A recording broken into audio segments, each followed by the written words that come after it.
You have a place in the church. The body of Jesus Christ is the local church, and you have a place in it. G'day everyone, Brian here. How do you describe Jesus? The Bible has a lot to say about who Jesus is, of course, and the four Gospels, Matthew, Mark, Luke and John, give us a really broad picture of who Jesus is. But they're not the only things to help us understand who Jesus is.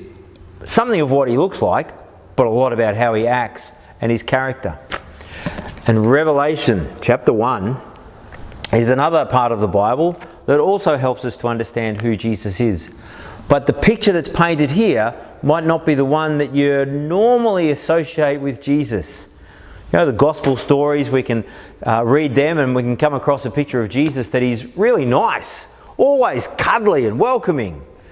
And yet we get to Revelation chapter 1 and we get a picture of him being incredibly loud. His voice is described as being like rushing waters or like a trumpet. He's got a sword coming out of his mouth. His hair is white like wool. It paints a picture of him as a man of great authority. And I've described him as a terrifying friend.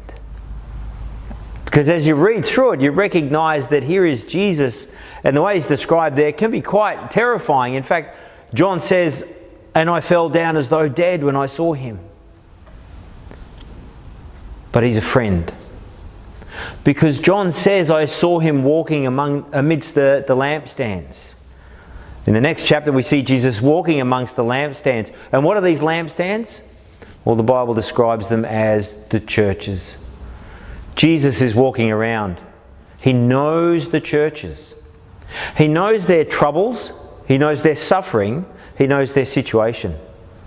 Does that matter? Yeah, it matters. It matters for you because it means that Jesus knows your suffering, whatever that might be. For Australian Christians, we don't suffer a lot. Things are a bit harder than they used to be. But we're not suffering the way that Nigerian Christians are suffering. Jesus knows their situation. Jesus knows your situation. And so as we read Revelation, and as we go through Revelations 1, 2 and 3, we learn that you have a place in the church. And studying these chapters will help us to find that. How do we get a better picture of what church should be? Well, I think we need a better picture of Jesus. Because a better picture of Jesus and who he is will give us a better picture of the church and your place in it. I hope you can find a place in the church. You have one. I hope you can find a place with Jesus. He wants one with you. I hope you want one with him.